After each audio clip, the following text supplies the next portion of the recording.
నమస్తే and welcome to one and all. This is Vikram Kumar. ఈరోజు మనం ప్లాంట్ పెథాలజీలో నెక్స్ట్ టాపిక్ మనం చూద్దాం. సో ఈ యొక్క టాపిక్ వచ్చేసరికి మనకి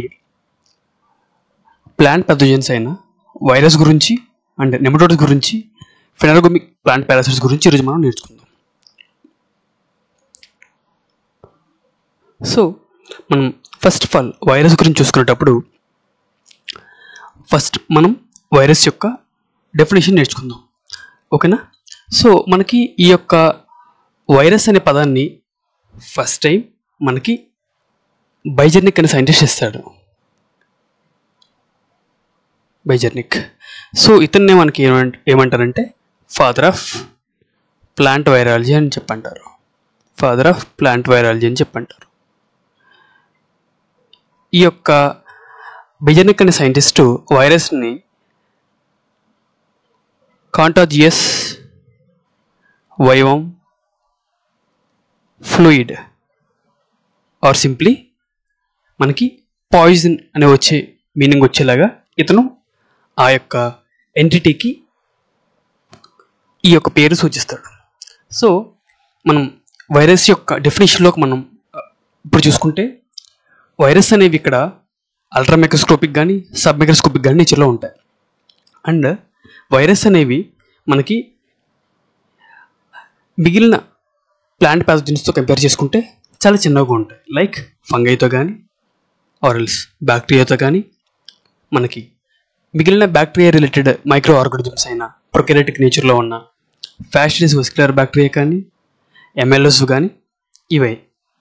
సో ఇప్పుడు ఈ యొక్క అల్ట్రా మైక్రోస్కోపిక్ నేచర్లో ఉన్న వైరస్ని మనం చూడాలంటే సాధారణంగా బ్యాక్టీరియాని కానీ ఆరల్స్ ఫంగైని కానీ చూసే నార్మల్ సింపుల్ కాంపౌండ్ మైక్రోస్కోప్స్ మనకి యూజ్ అవ్వవు. సో ఇటువంటి కండిషన్స్లో మనం అల్ట్రా మైక్రోస్కోపిక్ నేచర్లో ఉన్న వైరస్ని చూడాలని చెప్పంటే మనకి ఖచ్చితంగా ఎలక్ట్రాన్ మైక్రోస్కోప్ అనేది కావాలి. సో మీరు కామెంట్ సెక్షన్లో ఎలక్ట్రాన్ మైక్రోస్కోప్ని కనుక్కున్న సైంటిస్ట్ ఎవరో మీరు కామెంట్ చేయండి. సో ఇప్పుడు ఈ యొక్క ఎలక్ట్రాన్ మైక్రోస్కోప్ ద్వారా మాత్రమే మనకి ఈ యొక్క వైరస్ అనేవి కనిపిస్తాయి. ఇంకొక పాయింట్ మనం చూసుకుంటే డెఫినేషన్లో వైరస్ అనేవి స్పెసిఫికల్లీ ఇంట్రాసెల్యులర్లీ ఆబ్లిగేట్ పారాసైట్ అని చెప్పి పదం వాడారు. మీ అందరికీ కూడా ఆబ్లిగేట్ పారాసైట్ అంటే పదం, దాని యొక్క మీనింగ్ అనేది మీకు తెలుసు. సో ఇంకొకసారి చూసుకుంటే ఆబ్లిగేట్ పారాసైట్ అని చెప్పంటే ఏ లివింగ్ ఆర్గానిజం అయితే ఆరల్స్ ఏ ఆర్గానిజం అనేది వేరొక లివింగ్ ఆర్గానిజం మీద తన యొక్క ఫుడ్ కోసం కానీ గ్రోత్ కోసం కానీ త్రూ అవుట్ లైఫ్ సైకిల్ అనేది డిపెండ్ అయ్యి బతికిందని చెప్పనుకోండి, స్టిల్ ఫ్రమ్ పుట్టినప్పటి నుంచి చనిపోయేంత వరకు కూడా. సో ఆ యొక్క ఆర్గానిజం మనం ఏమని చెప్పంటారంటే కంప్లీట్గా ఆబ్లిగేట్ పారాసైట్ అని చెప్పి అంటాం. సో ఇంట్రాసెల్యులర్లీ అని చెప్పి మీకు అందరికీ తెలుసు, విత్ ఇన్ ద సెల్ అని చెప్పి మీనింగ్. సో వైరస్ అనేవి మనకి ఇంట్రాసెల్యులర్లీ ఆబ్లిగేట్ పారాసైట్ అని చెప్పంటే వేరొక ఆర్గానిజంలో కంప్లీట్గా పుట్టినప్పుడు చనిపోయేంత వరకు బతుకుతూ ఆ యొక్క కణం లోపల మాత్రమే ఉంటాయి. So they live with in the cell only, ఓకేనా? సో ఈ యొక్క పాయింట్ బేస్ మీదుగా మనం కొన్ని క్వశ్చన్స్ ఇప్పుడు నేను ఇక్కడ చెప్తాను చూడండి. ఆ క్వశ్చన్స్ ఏ విధంగా ఉంటాయని చెప్పంటే మనకి which of the following micro organisms sir not always intracellularly in nature. Example, virus and phytoplasma. Option C, Fastidious vascular bacteria. Option D, fungi. So ఈ యొక్క క్వశ్చన్కి మీరు రైట్ అని ఏ ఆన్సర్ని అయితే ఆప్షన్ అయితే అనుకుంటున్నారో దాన్ని మీరు దయచేసి కామెంట్ సెక్షన్లో తెలియజేయండి. అండ్ ఈ క్వశ్చన్కి సంబంధించిన ఆన్సర్ అనేది నేను with explanation end of the లెక్చర్లో ఇస్తాను, ఓకేనా?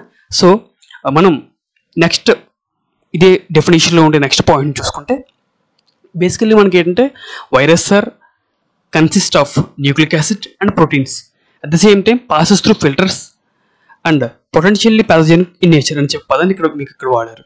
సో మనం దీన్ని బ్రేక్ చేసుకుంటే మనకి ఎలా ఉంటుందని చెప్పంటే వైరస్లో మనకి కేవలం న్యూక్లిక్ యాసిడ్స్ అండ్ ప్రోటీన్స్ ఈ రెండు మాత్రమే ఉంటాయి. ఈ రెండు తప్ప వైరస్లు ఇంకెటువంటి సెల్ ఆర్గనల్స్ అనేవి ఏవి కూడా ఉండవు. ఉదాహరణకు మీకు ఇక్కడ చూపించే డయాగ్రామ్ చూసుకుంటే ఇక్కడ ఆర్ఎన్ఏ కోర్ అని చెప్పే పదం ఇక్కడ వాడారు. బేసికల్గా న్యూక్లిక్ యాసిడ్స్ అంటే మనకి 2 టైప్స్ ఉంటాయి. ఒకటి డియాక్సిరైబో న్యూక్లిక్ యాసిడ్, ఇంకొకటి మనకి ఏంటంటే రైబో న్యూక్లిక్ యాసిడ్. సో ఇక్కడ నేను చూపిస్తున్న ఆర్గానిజం అనేది టొబాకో మజాక్ వైరస్ యొక్క ఇమేజ్ అనేది. సో టొబాకో మజాక్ వైరస్ అనేది తన యొక్క జెనెటిక్ మెటీరియల్ ఆర్ఎన్ఏగా ఉంటుంది. సో ఈ యొక్క టొబాకో మజాక్ వైరస్ని చూసుకుంటే టొబాకో మజాక్ వైర్ యొక్క కోర్ లోపల భాగం అంతా కూడా మనకి ఏంటంటే జెనెటిక్ మెటీరియల్ ఉంటుంది. ఆ జెనెటిక్ మెటీరియల్ మనకి ఏంటంటే ఆర్ఎన్ఏ. ఈ యొక్క ఆర్ఎన్ఏ చుట్టూ ఆర్ఎల్స్ జెనెటిక్ మెటీరియల్ చుట్టూ మనకి ఏంటంటే ఒక ప్రోటీన్ లేయర్ ఉంటుంది. ఓకేనా, ఇది చూసారు కదా మనకి ఇక్కడ ఏ విధంగా పలకలుగా కనిపిస్తుంది చూసారా, ఇది ప్రోటీన్ లేయర్. ఓకే, ఈ యొక్క ప్రోటీన్ లేయర్ మనం క్యాప్సిడ్ అని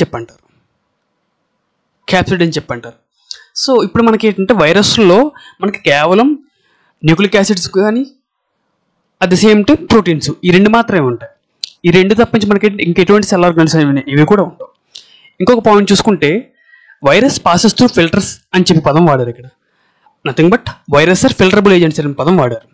అంటే మనకి ఇక్కడ ఏంటంటే వైరస్ అనేవి పూర్తిగా మనకి ఇంతకుముందు మనకి ఏవైతే మైక్రో ఆర్గానిజమ్స్ని ట్యాప్ చేయడానికి ఫర్ ద రీసెర్చ్ పర్పస్ ఏ యొక్క ఫిల్టర్స్ అయితే యూజ్ చేశారో మనకి ఆ యొక్క ఫిల్టర్స్ ద్వారా మనం ఈ యొక్క వైరస్ని పట్టుకోలేము. మీకు అర్థం కావడానికి సింపుల్గా చెప్పండి ఇది. బట్ ఇఫ్ సైంటిఫిక్గా చెప్పుకోవాలని చెప్పనుకుంటే మనకి చాంబర్లిన్ మౌల్టన్ అనే సైంటిస్ట్ మనకి మనకి జల్లెడ కానీ చూసుంటారు కదా మరి చిన్నప్పుడు, సీడ్ అని చెప్పి అంటారు. సో మనకి ఒక డివైస్ని తయారు చేస్తారు. ఆ యొక్క డివైస్లో చాలా పోరస్గా ఉంటుంది. ఓకే, సో ఈ డివైస్ని మనకి దేనికంటే బ్యాక్టీరియాని ఫిల్టర్ చేయడానికి వాడేవారు. ఓకేనా, ఎందుకు బ్యాక్టీరియా అనే ఇక్కడ ఫిల్టరబుల్ ఏజెంట్స్ అని చెప్పడం ఈ యొక్క కాన్సెప్ట్లో బ్యాక్టీరియాకి ఎందుకు వచ్చిందని చెప్పనుకుంటే అసలు ఈ యొక్క వైరస్ చూపిస్తున్న సిమ్టమ్స్ అనేవి చాలా ఎక్కువ మంది సైంటిస్టు బ్యాక్టీరియా వల్ల వస్తున్నాయని చెప్పి పదాన్ని ఇక్కడ వాడారు. సో మనకి ఈ యొక్క ఒక సైంటిస్టు ఈ యొక్క చాంబర్లిన్ ఫిల్టర్స్ వాడి ఈ ఫిల్టర్స్ ద్వారా బ్యాక్టీరియా అనేది మాత్రమే మనం వడగట్టి దాన్ని సెపరేట్ చేయగలం. బ్యాక్టీరియా కాకుండా దేన్ని కూడా మనం సెపరేట్ చేయలేకపోతున్నాం. సో కాబట్టి మనం దేన్ని సెపరేట్ చేయలేకపోతున్నాము, కేవలం బ్యాక్టీరియాని మాత్రమే దీంట్లో సెపరేట్ చేయగలం. కాబట్టి ఇది బ్యాక్టీరియా కాదు, ద సేమ్ టైం దీన్ని ఫిల్టర్ చేయలేము అని చెప్పి వైరస్ ఫిల్టరబుల్ ఏజెంట్స్ అని చెప్పాలని ఇక్కడ మనకు వాడారు ఇక్కడ. ఓకేనా, సో పాసెస్ త్రూ ఫిల్టర్స్ అని చెప్పాలని ఇక్కడ వాడారు. అట్ ద సేమ్ టైం మనం study of virus is called as virology అనే పదానికి ఇక్కడ ఆల్రెడీ తెలిసింది. సో మనం ఇప్పుడు వైరస్ యొక్క ఇంపార్టెంట్ ట్రైట్స్ మనం చూసుకుంటే వైరస్ ఆర్ మీసోబయోటిక్ నేచర్. నేను మీకు లెక్చర్ యొక్క స్టార్టింగ్లో చెప్పాను మీసోబయోటిక్ అంటే మీనింగ్ ఏంటి. మీసో అంటే హాఫ్ అనే మీనింగ్ వస్తుంది, బయోటిక్ అంటే లివింగ్ నేచర్ అనే మీనింగ్ వస్తుంది.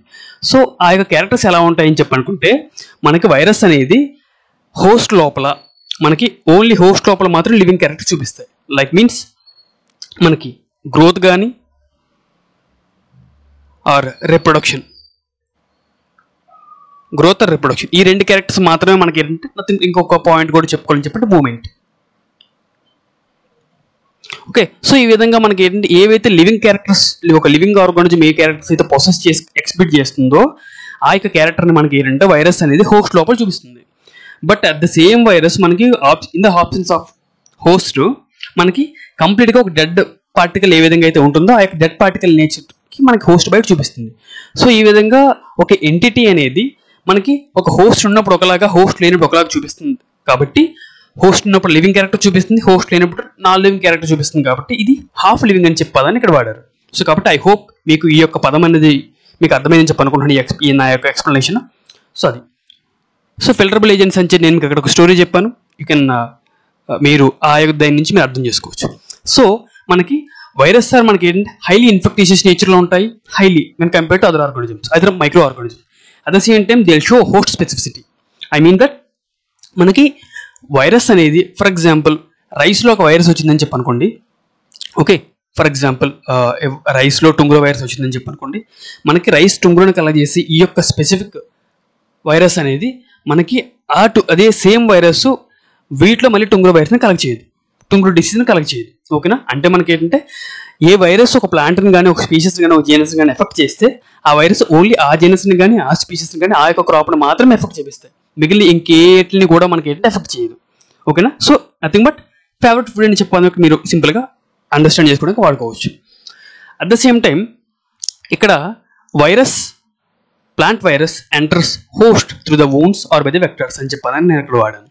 సో నేను ప్రీవియస్ లెక్చర్లో active invaders at the same time passive invaders అని చెప్పదాన్ని నేను మీకు కాన్సెప్ట్ నేను ఎక్స్ప్లెయిన్ చేశాను. ఆ యొక్క ఎక్స్ప్లెనేషన్ నేను చేస్తున్నప్పుడు పొరపాటుగా నా సైడ్ నుంచి నేను ఆ మిస్టేక్ కరెక్ట్ చేసుకుంటాను. అదేంటంటే యాక్టివ్ ఇన్వేటర్స్లో at the same time passive invaders అని చెప్పదాన్ని మీకు వాడాను. యాక్టివ్ ఇన్వేటర్స్ అని చెప్పంటే ఏ మైక్రో ఆర్గానిజమ్స్ అయితే మనకి తనకు తానుగా హోస్ట్ లోపలికి ఎంటర్ అవుతాయో వాటిని యాక్టివ్ ఇన్వేటర్స్ అని చెప్పి, ప్యాసివ్ ఇన్వేటర్స్ అని చెప్పంటే ఏ మైక్రో ఆర్గానిజమ్స్ అయితే తనకు తానుగా వెళ్లకుండా వేరొక ఎలిమెంట్స్ మీద డిపెండ్ అయ్యి హోస్ట్లోకి ఎంటర్ అవుతాయి వాటిలో ప్యాసివ్ ఇన్వేటర్స్ అని చెప్పి పదం నేను ఇక్కడ వాడాను.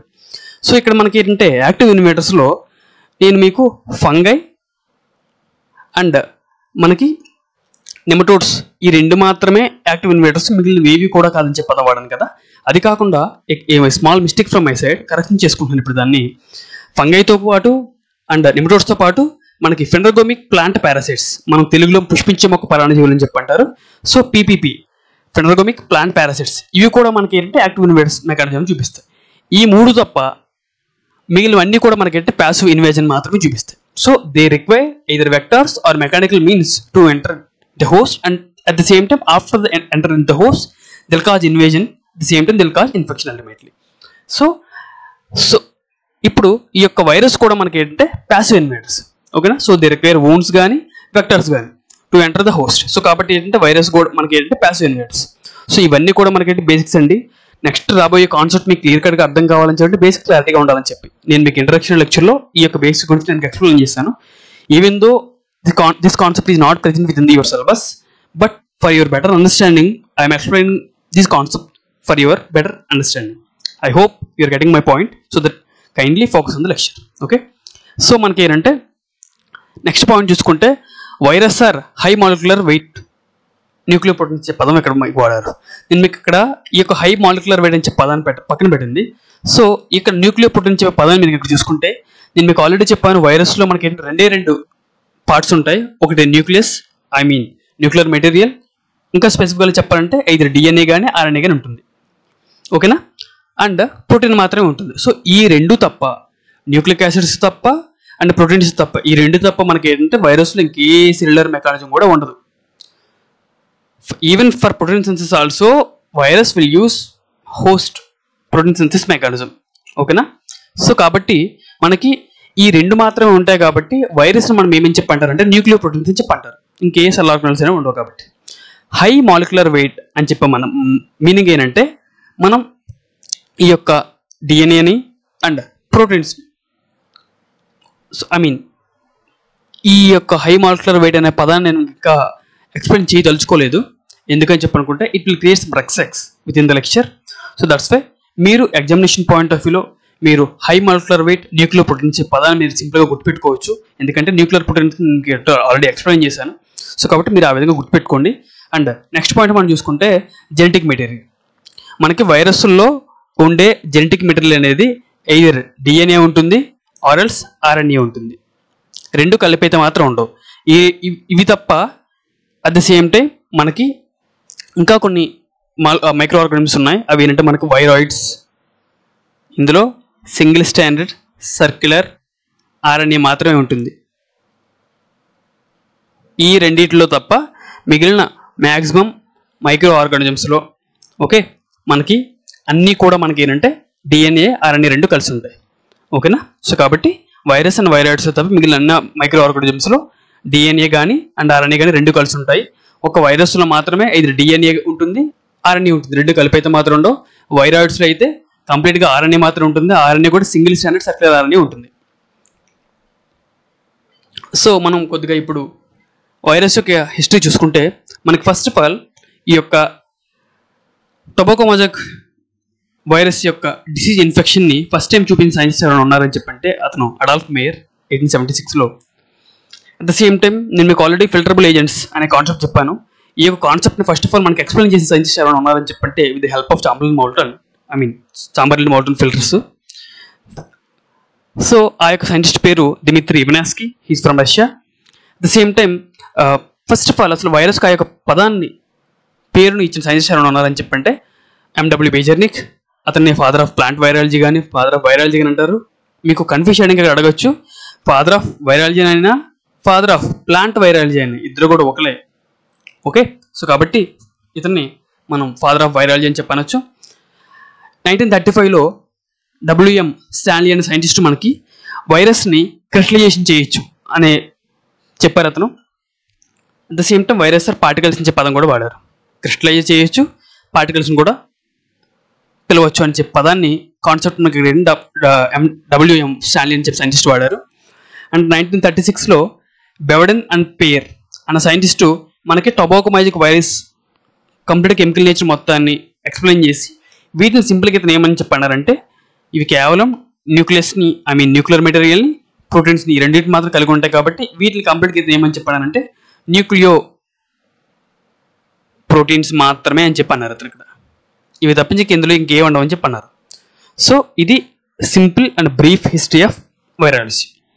సో ఇప్పుడు మనం వైరస్ యొక్క జెనెటిక్ మెటీరియల్ మనం చూసుకుంటే నేను మీకు ఆల్రెడీ చెప్పాను, వైరస్లో మనకి ఏంటంటే ఐదర్ డిఆక్సిరైబోన్యూక్లిక్ ఉంటుంది ఆర్ ఎల్స్ రైబోన్యూక్లిక్ యాసిడ్ ఉంటుంది అని చెప్పి నేను మీకు చెప్పాను. సో ఐదర్ DNA కానీ RNA కానీ. సో ఇక్కడ మీరు చూసుకోండి, ఇది RNA, single stand RNA. RNA ఎప్పుడు కూడా మనకి ఏంటంటే ఈ విధంగా ఉంటుంది.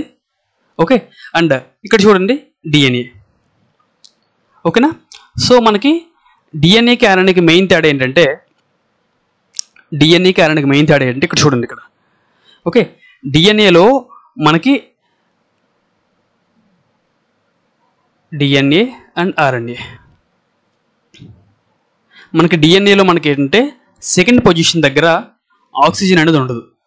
అదే RNAలో సెకండ్ పొజిషన్ దగ్గర ఆక్సిజన్ అనేది ఉంటుంది, O2 అనేది ఉంటుంది. అండ్ DNAలో మనకి ఏంటంటే థైమిన్ ఉంటుంది, అదే RNAలో మనకి ఏంటంటే యురాసిన్ ఉంటుంది. ఓకేనా? సో ఇవి బ్రీఫ్గా మీరు గుర్తుపెట్టుకోవాల్సినవి ఎగ్జామినేషన్ పాయింట్ ఆఫ్ వ్యూలో. ఓకేనా? సో ఇప్పుడు మనకి అవి తప్ప ఈ రెండు కాన్సెప్ట్స్ తప్ప మిగిలినవన్నీ కూడా మనకి DNA RNA రెండు కూడా సిమిలర్గా ఉంటాయి. If you get in to lecture. So మనం దీన్ని చూసుకుంటే ఇప్పుడు RNA చూడండి, ఇక్కడ RNAలో సైటోసిన్ ఉంది అండ్ DNAలో మనకి సైటోసిన్ ఉంది. Guanine, adenine and adenine. But RNAలో చూడండి యురాసిల్ ఉంది, DNAలో చూడండి థైమిన్ ఉంది. ఓకేనా? సో ఈ రెండు కూడా మనకి ఏంటంటే major differences in between DNA and RNA. So ఇప్పుడు మనకి బేసికల్గా ఇక్కడ DNA ఉంది చూసారా. సాధారణంగా DNA అనేది మనకి ఏంటంటే టూ టైప్స్ ఉంటుంది. Single stand DNA, double stand DNA. ఇదిగోండి ఇక్కడ ఇది ఒక స్టాండ్ ఉంది కదా, ఇది స్ట్రాండ్, ఇది ఒక స్టాండ్, దీన్ని స్టాండ్ అని చెప్పంటాం, స్టాండ్. సో ఇక్కడ రెండు స్టాండ్స్ ఉన్నాయి కాబట్టి దీన్ని ఏమని చెప్పంటారంటే డబుల్ స్టాండ్ DNA అని చెప్పంటారు. ఓకేనా? చూడండి ఇక్కడ ఒక సింగిల్ స్టాండ్ ఉంది కదా, అలాగే DNAలో ఒక స్టాండ్ మాత్రం ఉంటే దాన్ని ఏమని చెప్పంటారంటే సింగిల్ స్టాండ్ DNA అని చెప్పంటారు. ఓకే, అదేవిధంగా మనకి RNAలో కూడా టూ టైప్స్ ఉంటాయి. మనకి అదేంటంటే single stand RNA, double stand RNA. ఇక్కడ మీరు చూస్తున్న ఇమేజ్ అనేది సింగిల్ స్టాండ్ RNA అది, అండ్ డబుల్ స్టాండ్ RNA అని చెప్పంటే ఇక్కడ ఎలాగైతే DNAలో మనకి డబుల్ స్టాండ్స్ ఉన్నాయో అదేవిధంగా మనకి RNAలో కూడా మనకి సపరేట్గా ఇంకొక స్టాండ్ అనేది ఎక్స్ట్రా స్టాండ్ అనేది ఉంటుంది. దాన్ని మనం ఏమని చెప్పంటారు డబుల్ స్టాండ్ RNA అని చెప్పంటారు. ఓకే, మనకి మోస్ట్లీ ఈ యొక్క సింగిల్ స్టాండ్ RNA వైరస్లు అనేవి మనకి ప్లాంట్కి డిసీజ్ని కలగజేస్తాయి. ఇంకా ముఖ్యంగా చెప్పుకోవాలని చెప్పనుకుంటే మనకి ఇందులో మనకి టూ టైప్స్ ఉంటాయి. పాజిటివ్ సెన్స్ RNA ఉంటుంది, నెగిటివ్ సెన్స్ RNA ఉంటుంది. ఈ యొక్క నెగిటివ్ సెన్స్ RNA అనేది మనకి ఎక్కువగా ప్లాంట్కి డిసీజ్ని కలగజేస్తుంది. ఓకే, సో ఈ యొక్క సెన్సెస్ అనేవి మీకు అనవసరం. పాజిటివ్ సెన్స్ స్టాండ్ RNA అని, అది ఏంటి నెగిటివ్ సెన్స్ DNA RNA నుంచి ఈ రెండు కూడా మీకు ఎగ్జామినేషన్ డిప్లొమా అగ్రిసెట్ ఎగ్జామ్లో అడగకపోవచ్చు. ఈవెన్ దో మనకి ఏంటంటే ఇన్డెప్త్గా AOలో కూడా మీకు అడగకపోవచ్చు. బట్ ఎవరైనా JRFకి ఎవరైనా ప్రిపేర్ ఈ వీడియోస్ చూస్తూ ఉంటే వారికి ఖచ్చితంగా ఈ యొక్క పాయింట్ అనేది ఉపయోగపడుతుంది. సో కాబట్టి మోస్ట్లీ మనకి సింగిల్ స్టాండ్ RNA అనేది మనకి ఏంటంటే RNA వైరస్ అనే ప్లాంట్లో డిసీజ్ని కలగజేస్తాయి. అది కూడా మనకి ఏంటంటే negative stand single stand RNA virus అనేవి మనకి ఏంటంటే ప్లాంట్స్లో డిసీజ్ని కలగజేస్తాయి ముఖ్యంగా. సో ఇప్పుడు మనం వైరస్ యొక్క మార్ఫాలజీ చూసుకుందాం. వైరస్కి మనకి ఏంటంటే ఎటువంటి సెల్ స్ట్రక్చర్ అనేది ఉండదు, కేవలం మనకి న్యూక్లియర్ మెటీరియల్, ప్రోటీన్ మాత్రమే ఉంటాయి. అండ్ మనకి ఆల్రెడీ మనం ఒక సైంటిస్ట్ చెప్పారు చూసారా, బెవిడెన్ అండ్ పియర్సన్ సైంటిస్ట్, మనకి అతను కెమికల్ నేచర్ ఎస్టాబ్లిష్మెంట్ చేసి ఆ రెండు కూడా మనకి ఏంటంటే కేవలం వైరస్ అనేది మనకి పూర్తిగా న్యూక్లియర్ మెటీరియల్ ఉంటుంది, ప్రోటీన్ ఉంటుంది. కాబట్టి వాటిని మనం న్యూక్లియర్ ప్రోటీన్స్ ఇచ్చే పదాన్ని ఇక్కడ కాన్సెప్ట్ అతను ఎక్స్ప్లెయిన్ చేసాడు మనకి. ఇప్పుడు మనకి ఈ యొక్క ఇమేజ్ని చూసుకుంటే, ఇమేజ్ని ఇక్కడ రెండు కాన్సెప్ట్ మీకు ఇక్కడ ఎక్స్ప్లెయిన్ చేయడానికి పెట్టాను. ఇక్కడ ఒకటి మనకి క్యాప్సిడ్, ఇంకోటి క్యాప్సిమియర్స్. సో ఫస్ట్ ఆఫ్ ఆల్ ఇది నార్మల్గా ప్లాంట్ వైరస్ కాదు, ఇది యానిమల్ వైరస్. ఓకే, ఈ రెండు కూడా మనకి ప్లాంట్ వైరస్ ఉండవు. ఫర్ యువర్ బెటర్ అండర్స్టాండింగ్ నేను జస్ట్ ఇక్కడ ఇమేజ్ని మాత్రం పెట్టాను ఇక్కడ. ఓకే, సో మీరు ఇక్కడ ఇందులో ఈ యొక్క సర్కిల్ నేను ఏదైతే రెడ్ సర్కిల్ చేస్తున్నానో అందులో మాత్రం మీరు ఫోకస్ చేయండి. ఓకేనా? సో ఇక్కడ మీకు చూడండి, ఇక్కడ మనకి నేను ఆల్రెడీ ఇందాక చెప్పిన డబుల్ స్టాండర్డ్ మీకు ఇక్కడ కనిపిస్తుంది కదా. సో ఏంటంటే ఇక్కడ వైరల్ జీనోమ్, ఇది వైరస్ యొక్క జీనోమ్. ఓకే, ఇది మనకి డిఎన్ఏ కావచ్చు, ఆర్ఎన్ఏ కావచ్చు. ఓకేనా? సో దీన్ని మనం ఏంటంటే వైరల్ జీనోమ్ అని చెప్పంటారు. అండ్ ఈ యొక్క వైరస్ యొక్క జీనోమ్ చుట్టూ మనకి ఏంటంటే ఒక లేయర్ ఉంటుంది. దీన్ని మనం ఏమని చెప్పాలంటే ప్రోటీన్ లేయర్ అని చెప్పంటారు. ఓకే, ప్రోటీన్ లేయర్ అని చెప్పంటారు. ఈ యొక్క ప్రోటీన్ లేయర్ని మనం సాధారణంగా మనకి ఏంటంటే క్యాప్సిడ్ అని చెప్పంటారు. ప్రోటీన్ లేయర్ మనం సాధారణంగా క్యాప్సిడ్ అని చెప్పంటారు. చూడండి, ఇక్కడ క్యాప్సిడ్ ఉంది కదా, క్యాప్సిడ్. సో ఈ క్యాప్సిడ్ మనం ఏంటంటే న్యూక్లియర్ క్యాప్సిడ్ అని కూడా అంటారు. ఎందుకు న్యూక్లియర్ క్యాప్సిడ్ అని చెప్పంటారు అనుకుంటే, ఏ క్యాప్సిడ్ అయితే మనకి వైరస్ యొక్క జీనోమ్ని ఆర్ఎల్స్ న్యూక్లియర్ మెటీరియల్ కప్పి ఉంచుతుందో దాన్ని మనం న్యూక్లియర్ క్యాప్సిడ్ అనొచ్చు కదా. సో అందుకని దీన్ని ఏమని చెప్పంటారంటే క్యాప్సిడ్ని న్యూక్లియర్ క్యాప్సిడ్ అని కూడా అంటారు మనకి. ఓకే, సో కాబట్టి దీన్ని న్యూక్లియర్ క్యాప్సిడ్ అని కూడా అంటారు. సో క్యాప్సిడ్ ఇక్కడ న్యూక్లియర్ క్యాప్సిడ్. సాధారణంగా క్యాప్సిడ్ అనేది మనకి చాలా చాలా చిన్న ఐసోమియర్స్తో, చిన్న క్యాప్సోమియర్స్తో తయారై ఉంటుంది. ఆర్ చిన్న సబ్ యూనిట్స్తో తయారై ఉంటుంది. ఓకే, ఆ యొక్క సబ్ యూనిట్స్ మనం ఏమని చెప్పంటారు, క్యాప్సోమియర్స్ అని చెప్పంటారు. Okay, sub units.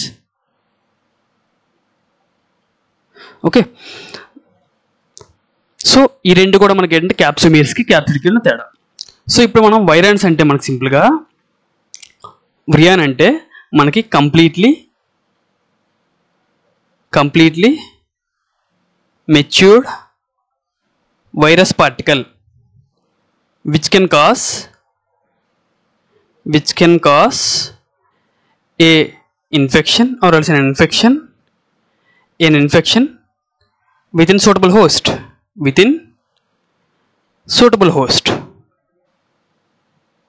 is called as virion. Okay, so కాబట్టి మనకి ఈ రెండు తప్ప మనకి వైరస్లో మనకి ఎటువంటి మెకానిజమ్స్ అనేవి ఉండవు. సో ఇప్పుడు మనకి ఏంటంటే వైరస్ అనేవి మనకి ఎటువంటి రిప్రొడక్షన్ కూడా మనకి ఏంటంటే జస్ట్ మల్టిప్లికేషన్ అయితే తప్ప ఎటువంటి బైనరీ ఫిజన్ కానీ ట్రాన్స్ఫర్స్ బైనరీ ఫిజన్ కానీ ఇటువంటి ఏ మెకానిజం కూడా మనకి ఎక్స్పెక్ట్ చేయవు. ఓకే, సో ఇప్పుడు మనం ఈ యొక్క మార్ఫాలజీని ఇంకా ఇన్ డీటెయిల్గా చూస్తే మనం ఇక్కడ చూడండి, ఇమేజ్లో క్యాప్సోమియర్స్ అండ్ క్యాప్సిడ్ అని పదం వాడని చూసారా. సో మొత్తాన్ని కలిపి మనం క్యాప్సిడ్ అని చెప్పంటారు. క్యాప్సిడ్లో ఉండే ఈచ్ ఇండివిజువల్ సబ్ యూనిట్ని మనం ఏమని చెప్పంటారంటే క్యాప్సోమియర్స్ అని చెప్పంటారు. సో ఇక్కడ చూడండి, క్యాప్సోమియర్ ఇది న్యూక్లిక్ యాసిడ్. ఈ యొక్క న్యూక్లిక్ యాసిడ్ని కప్పు ఉంచింది కాబట్టి దీన్ని మనం ఏమనుకోవచ్చు, న్యూక్లియో క్యాప్సిడ్ అని చెప్పనుకోవచ్చుగా, న్యూక్లియో క్యాప్సిడ్. సో సింప్లీ మొత్తాన్ని క్యాప్సిడ్ అని చెప్పంటారు. Individual subunit of capsid మనం ఏమని చెప్పండి, క్యాప్సోమియర్ అని చెప్పంటారు. సో చూడండి, ఇది న్యూక్లిక్ యాసిడ్ చుట్టూ కూడా మనకి ఏంటంటే క్యాప్సిడ్ ఉంది, ప్రోటీన్ లేయర్ ఉంది. సో ఇది మార్ఫాలజీ ఆఫ్ వైరస్. సో మనం ఇప్పుడు వైరస్ యొక్క షేప్ని చూసుకుంటే మనకి వైరస్ యొక్క షేపు ఈ యొక్క 3 విధాలుగా ఉంటుంది. ఓకే, సో అందులో ఫస్ట్ రాడ్ షేప్డ్ వైరస్ కానీ హెలికల్ షేప్డ్ వైరస్ కానీ. ఇప్పుడు మనకి అందులో most of the plant virus are rod షేప్డ్గా ఉంటాయి. Best example tobacco mosaic virus. ఈ యొక్క టొబాకో మొజాయిక్ వైరస్ అనేది ఫస్ట్ టైం హ్యూమన్ బీయింగ్స్ అనుకున్న వైరస్. ఇద్దరు ప్లాంట్ వైరస్ కావచ్చు, యానిమల్ వైరస్ కావచ్చు. ఫస్ట్ కనుక్కున్న వైరస్ ఏంటంటే టొబాకో మొజాయిక్ వైరస్. ఓకేనా?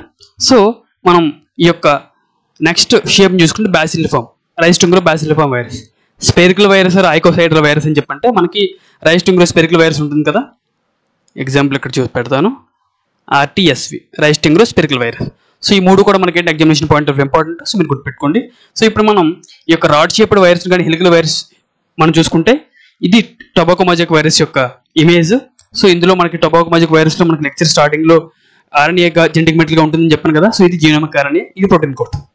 ఓకేనా. ఇక్కడ మీకు సిపి అంటే మీనింగ్ ఏంటంటే code protein, code protein or simply మనం పీచేటి కూడా అనొచ్చు, ప్రోటీన్ కోడ్ అని కూడా అనొచ్చు మనకి అక్కడ. సో ఇక్కడ బాసిలిఫామ్ షేప్ చూడండి, ఇక్కడ బాసిలిఫామ్ షేప్. సో చూడండి ఇక్కడ ఇది బాసిలిఫామ్ షేప్ అంటే ఇది ఇలా ఉంటుంది. ఓకేనా. సో లోపల జెనెటిక్ మెటీరియల్ ఉంటుంది, లోపల జెనెటిక్ మెటీరియల్ ఉంటుంది, బయటనే ప్రోటీన్ లేయర్ ఇది ఆర్ఎల్స్ క్యాప్సిడ్ ప్రోటీన్. ఓకేనా. సో కాబట్టి ఇది బాసిలిఫామ్, రైస్టింగ్ బాసిలిఫామ్ వైరస్ అనేది బెస్ట్ ఎగ్జాంపుల్. సో నెక్స్ట్ మనకి స్పెరికల్ వైరస్. ఈ యొక్క స్పెరికల్ వైరస్ మనం ఐకోసైటల్ షేప్లో ఉన్న వైరస్ అని కూడా అని చెప్పంటారు. ఇక్కడ చూడండి మనకి జెనెటిక్ మెటీరియల్ ఇది, అండ్ ఇది CP1, CP2, CP3 అంటే code protein 1, code protein 2 and 3 అనే మీనింగ్ వస్తుంది ఇక్కడ. సో ఇది లోపల ఉండే జెనెటిక్ మెటీరియల్ అండ్ బయట నుండి ప్రోటీన్ లేయర్ ఇది PLR protein layer capsid or coat protein what it may be. ఓకేనా. సో ఇది చూడడానికి బయట నెక్స్ట్గా ఇలా కనిపిస్తుంది మనకి. ఓకేనా. సో ఇవి మూడు కూడా మనకి ఏంటంటే వైరస్ యొక్క షేప్. సో మనం ప్లాంట్ నెమటోడ్స్లోకి ఎంటర్ అవ్వడానికంటే ముందు నేను మీకు ఈ యొక్క లెక్చర్ యొక్క స్టార్టింగ్లో ఒక క్వశ్చన్ నేను మీకు చెప్పాను. ఓకే. ఆ యొక్క క్వశ్చన్ ఏంటంటే ఒకసారి చూద్దాము.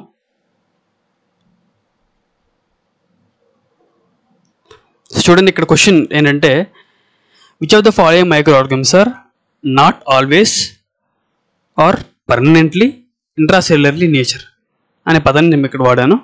సో ఆ యొక్క క్వశ్చన్కి ఆన్సర్ ఏంటంటే ఫంగై. చూడండి వైరస్, ఫైటోప్లాస్మా, ఫాస్టిడిస్ వెస్కులర్ బ్యాక్టీరియా ఈ మూడు కూడా మనకి ఏంటంటే always they behaves like obligate parasites and at the same time ఈ మూడు కూడా మనకి ఏంటి కంప్లీట్గా ఇంట్రాసెల్యులర్ పారాసైట్స్. ఓకే. వైరస్ ఇప్పుడు చెప్పాను, ఫైటోప్లాస్మా అండ్ మనకి ఫాస్టిడిస్ వెస్కులర్ బ్యాక్టీరియా ఈ రెండు కూడా మనకి సీవ్ ట్యూబ్స్లో ఉంటాయి. ఫంగై అనేది అలా కాదు, ఇది ఇంట్రాసెల్యులర్లో ఉంటుంది, ఇంట్రాసెల్యులర్గా ఉంటుంది. ఇక్కడ మనకి ఏంటి చూడండి ఇక్కడ ఆల్వేజ్ అనే పదం వాడాను. ఈ యొక్క పదం అనేది ఇక్కడ ఇంపార్టెంట్. సో కాబట్టి ఐ హోప్ మీరు ఈ యొక్క పాయింట్ని, ఈ యొక్క క్వశ్చన్ని లైక్ చేస్తానని చెప్పి అనుకుంటున్నాను. సో ఈ విధంగానే నాకు స్పాంటేనిటీగా ఏమైనా క్వశ్చన్స్ ఆటోమేటిక్గా నేను క్రియేట్ చేయాలని చెప్పి అనుకున్నప్పుడు ఈ విధంగా క్రియేట్ చేస్తాను ఇక్కడ మీకు. You can if you think it is a good question or also if you think it is important for your preparation you can note it down. Okay. So ఈ యొక్క డిఫరెంట్ టైప్ ఆఫ్ క్వశ్చన్స్ అన్నీ కలిపి నేను plant pathology subject అయిన తర్వాత నేను మీకు ఒక టెస్ట్గా అట్ ది సేమ్ టైం ఒక సెపరేట్ వీడియోగా నేను ఇక్కడ ఎక్స్ప్లెనేషన్ చేస్తాను. ఓకేనా. సో మనం ఇప్పుడు నెమటోడ్స్ గురించి చూద్దాం. So plant pathogenic nematodes. So మనకి ఈ యొక్క డెఫినేషన్ చూసుకుంటే plant pathogenic nematodes are they are eukaryotes. You know the meaning of eukaryotes. If an organism contains a well developed nucleus, okay, it is called as eukaryotes. The same time మనకి చాలా మూవీస్లో మీరు చూసుంటారు, eels చూసారు కదా, చాలా ఇలా ఇలా ఇలా ఉంటాయి. ఈల్ ఫిషెస్ మనకి పట్టుకుంటే షాక్ కొడతాయని చెప్పంటారు కదా. సో అవి మనకి ఈ యొక్క ప్లాంట్ పాథోజెనిక్ నెమటోడ్స్ అనేవి చూడడానికి మనకి అయితే ఈల్ షేప్డ్ ఫిషెస్ లాగా కానీ ఆర్గానిజం లాగా కనిపిస్తాయి. కానీ ఇందులో మనకి ఏంటంటే ఎటువంటి లెగ్స్ కానీ అదర్ బాడీ పార్ట్స్ కానీ మనకి ఏంటంటే ఈ యొక్క నెమటోడ్స్లో ఉండవు. ఓకే. అండ్ నెక్స్ట్ పాయింట్ చూసుకుంటే మనకి ఈ యొక్క నెమటోడ్స్ అనేవి యూబిక్విటస్ నేచర్లో ఉంటాయి. అంటే మీనింగ్ ఏంటంటే త్రూఅవుట్ ఎవ్రీ స్పీర్లో ఉంటాయి. ఓకేనా. అంటే మనకి ఏంటంటే మోస్ట్ స్పెసిఫికల్లీ మాయిస్ట్ క్లైమేట్లో ఉంటాయి అండ్ ప్లాంట్స్కి ఎఫెక్ట్ చేస్తాయి, హ్యూమన్ బీయింగ్కి ఎఫెక్ట్ చేస్తాయి, యానిమల్స్కి ఎఫెక్ట్ చేపిస్తాయి. ఓకేనా. సో ఇన్ సింగిల్ వర్డ్లో చెప్పుకోవాలని చెప్పనుకుంటే విశ్వవ్యాప్తంగా మొత్తం కూడా వ్యాపించనేవి ఈ ప్లాంట్ పాథోజెనిక్ నెమటోడ్స్ అనేవి ఉంటాయి. ఓకే. నేను ఇక్కడ యూబిక్విటస్ అనే పదాన్ని ప్రతి దీంట్లో కూడా ఉంటాయని చెప్పనుకుంటే ప్లాంట్ పాథోజెనిక్ నెమటోడ్స్ అనేవి హ్యూమన్ బీయింగ్స్లో యానిమల్స్లో ఉంటాయని చెప్పి నా ఉద్దేశం కాదు. నెమటోడ్స్ అనేవి ప్లాంట్ ఇన్ఫెక్ట్ చేసేవి ప్లాంట్స్ ఎక్కడెక్కడైతే బతుకుతున్నాయో ఆ యొక్క ప్లాంట్స్ ఏ ఏ ఎన్విరాన్మెంట్స్లో బతుకుతున్నాయో అన్ని ఎన్విరాన్మెంట్స్ కూడా ఎఫెక్ట్ చేసే నేచర్ని కలిగి ఉంటాయి. అదేవిధంగా నార్మల్ నెమటోడ్స్ అనేవి ఓకే ఏవైతే ప్లాంట్ పాథోజెనిక్ నేచర్లో ఉండవో ఆ నెమటోడ్స్ కూడా మనకి ఏంటంటే అన్ని స్పీడ్స్లో బతికే అవకాశం ఉంటుంది, అన్ని స్పీడ్స్ని ఎఫెక్ట్ చేసే అవకాశం ఉంటుందని చెప్పి నా ఉద్దేశం. సో మనం ఈ యొక్క నెమటోడ్స్ అనేవి సాధారణంగా ఫైలం నెమటోడాకి సంబంధించినవి. ఈ యొక్క ఫైలం నెమటోడా అనేవి సాధారణంగా 2 ఆర్డర్స్ కలిగి ఉంటాయి. ఆ యొక్క ఫస్ట్ ఆర్డర్ మనకి ఏంటంటే టైలెంకిడే అండ్ సెకండ్ ఆర్డర్ మనకి ఏంటంటే డోరమ్యులిడే. టైలెంకిడే అండ్ డోరమ్యులిడే ఈ రెండు కూడా మనకి ఏంటంటే ఎగ్జామినేషన్లో ఇంపార్టెంట్. మనకి నెమటోడ్ అనేవి ఏ గ్రూప్ సంబంధించినవి చెప్పి ఏ ఫైలింగ్ సంబంధించినవి చెప్పంటే నెమటోడ్ ఫైలింగ్ సంబంధించినవి. అదేవిధంగా ఎన్ని ఆర్డర్స్ ఉంటాయని చెప్పనుకుంటే ఎగ్జామినేషన్ పాయింట్ ఆఫ్ వ్యూలో అప్ టు ద సిలబస్ మీకు ఇచ్చిన వాటిలో ఆర్డర్ టైలెంకిడే అండ్ ఆర్డర్ డోరమ్యులిడే ఈ రెండు కూడా మనకి ఏంటంటే ఎఫెక్ట్ చేపిస్తాయి ప్లాంట్కి. సో చూడండి, ఇది మనకి నెమటోడ్ యొక్క జస్ట్ ఒక ఇమేజ్. ఓకేనా? సో ఇది నెమటోడ్కి సంబంధించి. అండ్ నెమటోడ్కి సంబంధించి ఇంకా కొన్ని ఇమేజెస్ చూస్తే ఇది ప్లాంట్ రూట్. మనకి ప్లాంట్ రూట్. ఓకే, సాధారణంగా మనకి నెమటోడ్స్లో ఫీమేల్స్ అనేవి పెద్దగా ఉంటాయి, ఫీమేల్స్, అండ్ మేల్స్ అనేవి చాలా చిన్నగా ఉంటాయి ఇన్ సైజ్. ఓకేనా? సో ఇప్పుడు మనకి ఈ యొక్క ప్లాంట్ రూట్ సంబంధించి చూసుకుంటే చూడండి, ఇక్కడ ఈ పాయింట్ చూడండి, మనకి నెమటోడ్స్ అనేవి ఫుడ్ని వాటి యొక్క స్పియర్స్ అండ్ స్టైలెట్స్ ద్వారా తీసుకుంటాయని చెప్పారు. ఇక్కడ వాడారు. ఇక్కడ సూదుగా ఉన్నాయి చూసారా, ఇవి సూదుగా ఉన్నాయి. ఈ సూదుగా బ్లాక్ కలర్ సూదుగా ఉన్నాయి చూసారా, టిప్స్ లాగా ఉన్నాయి చూసారా, ఇవి స్టైలెట్స్ ఆర్ స్పియర్, రెండింటిని ఒకటే పేరుతో పిలుస్తారు. సో వీటిని ఉపయోగించి మనకి ప్లాంట్లోకి మౌత్ పార్ట్స్ చూపించి అక్కడి నుంచి ఫుడ్స్ని సక్ చేసి తీసుకుంటారు. ఓకేనా? సో కాబట్టి ఈ విధంగా తన యొక్క నోటుని ప్లాంట్ యొక్క రూట్స్లోకి పంపించాల్సిన అవసరం లేదు. కాబట్టి అంటే ఇండైరెక్ట్గా వేరొక ఆర్గానిజం డిపెండ్ అవ్వాల్సిన అవసరం వీటికి లేదు. కాబట్టి స్పెసిఫికల్లీ మనకి ఏంటంటే ఈజీగా వాటికి అవే ప్లాంట్లోకి వెళ్ళి ఎఫెక్ట్ చేసి ఫుడ్ని వేరొక వాటి మీద డిపెండ్ అవ్వకుండా ఫర్ ఎంట్రీ మాత్రమే, ఎంట్రీ కోసం డిపెండ్ అవ్వకుండా వాటికి అవే వెళ్ళి ఎఫెక్ట్ చేస్తాయి. కాబట్టి వీటిని యాక్టివ్ ఇన్వేడర్స్ అని చెప్పని కూడా అంటారు. సో మనకి ఇవి ఏ విధంగా సర్వైవ్ అవుతాయని చెప్పంటే, అంటే హోస్ట్ లేనప్పుడు, హోస్ట్ ఉన్నప్పుడు ఆ యొక్క హోస్ట్ని ఎఫెక్ట్ చేస్తే ఫుడ్ తీసుకుంటే, హోస్ట్ ఎప్పుడైతే ఉండదో అప్పుడు వీటిని వ్యాక్సిన్ పెడతాయి. మేల్స్ ఫీమేల్స్ సెక్షువల్ రిప్రొడక్షన్ అయిన తర్వాత మనకి ఏంటంటే ఈ వ్యాక్సిన్ పెడతాయి. ఓకే, లేదు అని చెప్పనుకుంటే కొన్ని ఇండివిజువల్ నెమటోడ్స్ అనేవి సిస్ట్గా ఫామ్ అవుతాయి. ఓకేనా? సిస్ట్ అంటే ఏంటి, ఇది a bit difficult to explain up to your level and for your examination point of view. So కాబట్టి సింపుల్గా సిస్ట్ అని చెప్పంటే ఒక రెస్టింగ్ స్ట్రక్చర్ అని చెప్పనుకోండి, రెస్టింగ్ స్ట్రక్చర్. ఓకేనా? సో ఈ యొక్క ఎప్పుడైతే హోస్ట్ అనేది ఉండదో ఆ యొక్క హోస్ట్ లేని సందర్భాల్లో మనకి ఇది నెమటోడ్ అనేది ఎగ్స్ని అట్ ద సేమ్ టైం సిస్ట్ని ఫామ్ చేసి బతుకుతుంది. సో ఇక్కడ ఇది నెమటోడ్, ఇది ఎగ్. ఓకేనా? I hope you got the image. So ఇప్పుడు మనం నెమటోడ్ యొక్క లైఫ్ సైకిల్ చూసుకుంటే, సో చూడండి, ఇక్కడ ఫస్ట్ ఇది చూడండి, అడల్ట్ ఫీమేల్. ఓకేనా? అడల్ట్ ఫీమేల్ అనేది, సో నెక్స్ట్ ఇక్కడ కూడా చూడండి, ఈ యొక్క అడల్ట్ ఫీమేల్ అనేది మనకి ఏం చేస్తుంది చెప్పంటే కొన్ని ఎగ్స్ని పెడుతుంది. ఓకేనా? మనకి ఏంటంటే ఎలా అని చెప్పంటే male and female sexual reproduction జరుగుతుంది. ఈ యొక్క సెక్షువల్ రిప్రొడక్షన్ జరిగిన తర్వాత మనకి ఏంటంటే ఈ యొక్క అడల్ట్ ఫీమేల్ అనేది మనకి ఏం చేస్తుంది, ఎగ్స్ని పెడుతుంది. కొన్ని ఇక్కడ చూడండి, నెక్స్ట్ స్టేజ్లో ఎగ్స్ని పెడుతుంది. ఈ యొక్క ఎగ్ నుంచి మనకి ఏంటంటే ఫస్ట్ ఆఫ్ ఆల్ ఒక J1 స్టేజ్ వస్తుంది. దీన్ని మనం ఏమని చెప్పంటారు, నెమటోడ్ 1 అని చెప్పంటారు. ఈ యొక్క J1 స్టేజ్ అనేది మనకి ఏంటంటే సాధారణంగా ప్లాంట్కి ఎఫెక్ట్ కాదు. ఈ యొక్క జోనల్ 1 అనే నెమటోడ్ అనేది మనకి మౌల్టింగ్ ప్రాసెస్ ద్వారా, మౌల్టింగ్ 1 ద్వారా మనకి ఏం చేస్తుంది చెప్పంటే జోనల్ స్టేజ్. జోనల్ అంటే చిన్నపిల్లని చెప్పి మీనింగ్ వస్తుందండి, జోనల్ అంటే చిన్నపిల్లలు. ఓకే, సో జోనల్ 2 అనే స్టేజ్ వస్తుంది. ఈ యొక్క జోనల్ 2 స్టేజ్ అనేది మనకి ఏంటంటే ప్లాంట్కి ఎఫెక్ట్ చేస్తుంది. అంటే నథింగ్ బట్ ప్లాంట్ని ఇన్ఫెక్ట్ చేసే స్టేజ్ ఏమైనా ఉందని చెప్పంటే జోనల్ 2 స్టేజ్. సో జోనల్ 2 అయిన తర్వాత J3లోకి వస్తుంది, ద నెక్స్ట్ J4లోకి వస్తుంది. J4లో అయిన తర్వాత మనకి ఏంటంటే సింపుల్గా మనకి మళ్ళీ అడల్ట్ అయిపోతుంది. సో అడల్ట్ అనేది మనకి ఏంటంటే మేల్ కావచ్చు, ఫీమేల్ కావచ్చు. మళ్ళీ మేల్ అండ్ ఫీమేల్ మనకి సెక్షువల్ రిప్రొడక్షన్ చేసుకుంటాయి. అండ్ రిప్రొడక్షన్ అయిన తర్వాత మనకి ఏంటంటే మళ్ళీ ఫీమేల్ అనేది మనకి ఎక్స్ పెడుతుంది, ఎక్స్ నుంచి మళ్ళీ సేమ్ సైకిల్ రిపీట్ అవుతుంది. సో ఇక్కడ మనకు అదే ఇంకొంచెం నీట్గా చూసుకుంటే అడల్ట్ ఫీమేల్ ఉంది అండ్ అడల్ట్ మేల్ ఉంది. ఈ రెండు కూడా మనకి ఏంటి సెక్చువల్ రిప్రొడక్షన్ జరిగిన తర్వాత మనకి ఎక్స్ పెడతాయి. ఎక్స్ పెట్టిన తర్వాత మనకి ఏం చేస్తాయని చెప్పనుకుంటే మనకి ఓకే ఈ యొక్క ఎక్స్ పెట్టిన తర్వాత మనకి ఏమవుతాయని చెప్పనుకుంటే ఎక్స్ అనేది మనకి సింపుల్గా జోనల్ స్టేజ్ని ఫాలో అవుతాయి. జోనల్ స్టేజ్ని ఫాలో అయిన తర్వాత మనకి అంటే చూడండి పెనిట్రేట్ జోనల్ నుంచి పదం వాడరు కదా, ఇది ఏంటి simple nothing but J2 stage.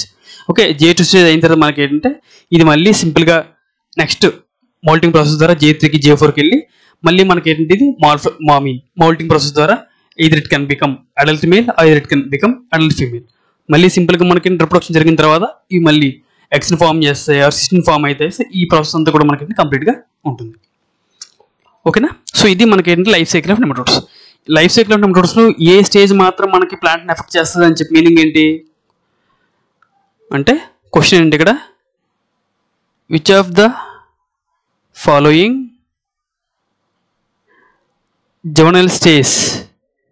juvenile stage of nematode infects plant అని చెప్పంటే మీనింగ్ అర్థం ఆన్సర్ ఏంటి దానికి, ఆన్సర్ అనేది juvenile stage 2 అనేది ఆన్సర్.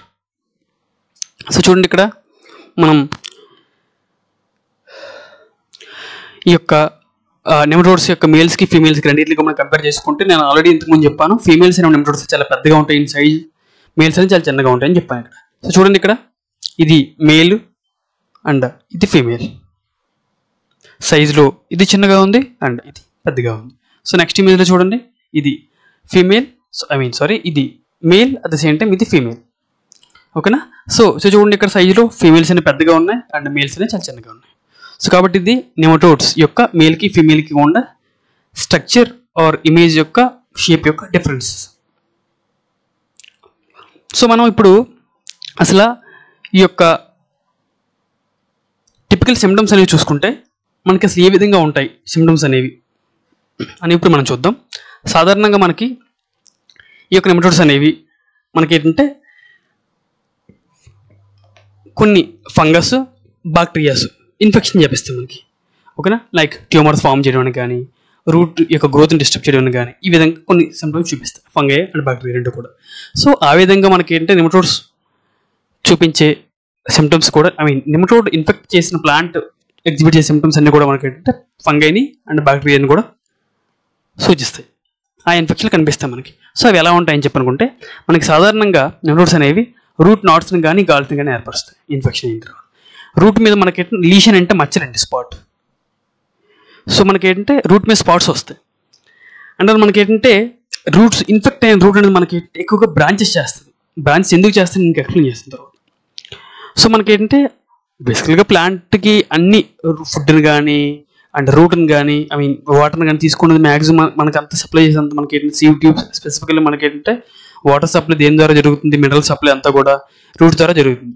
సో రూట్ సిస్టమ్ అనేది అసలు పూర్తిగా మనకి ఏంటంటే డెవలప్ అవ్వదని చెప్పనుకోండి ప్లాంట్ అంతా ఎలా ఉంటుంది, స్టంటెడ్ ప్లాంట్గా ఉంటుంది కదా. ఓకేనా. అసలు బేసికల్గా రూట్ అనేది ఎఫెక్ట్ అయిపోయింది అనుకోండి, రూట్ మీద నాట్స్ని కానీ గాల్స్ కానీ ఏర్పడ్డాయని చెప్పనుకోండి, రూట్స్ మనకి ఎక్సెస్ బ్రాంచెస్ వచ్చాయని చెప్పనుకోండి. ఇక్కడ నార్మల్ ప్లాంట్ కంటే ఎక్సెస్ బ్రాంచెస్ వచ్చాయి చూసారా. బ్రాంచెస్ అని చెప్పి హెల్దీ బ్రాంచెస్ రావడం కదా, ఇన్ఫెక్టెడ్ బ్రాంచెస్ ఎక్కువ రావడం. సో ఈ విధంగా మనకి ఏమైందని చెప్పి రూట్ సిస్టమ్ అంతా కూడా స్టంటెడ్ అయిపోతుంది, అంటే మనకి పాడైపోతుంది, చిన్నగా అయిపోతుంది, కురచగా అయిపోతుంది.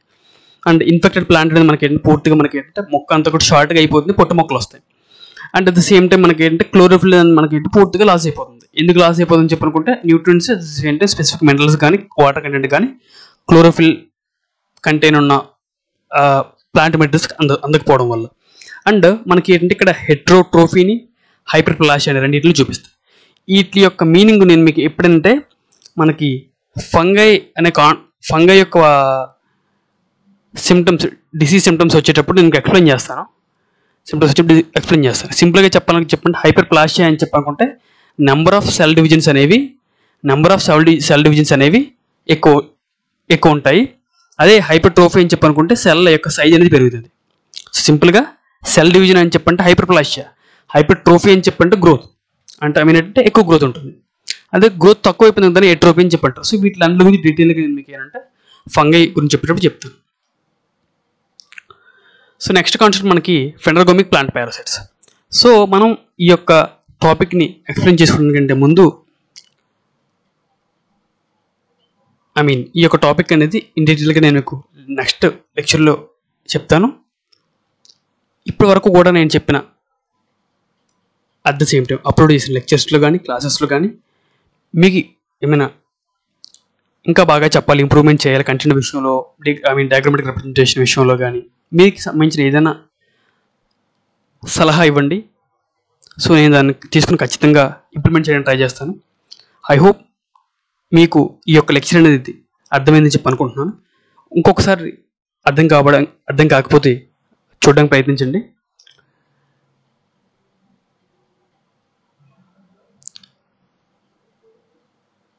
సో అందరికీ కూడా thank you very much and జై హింద్.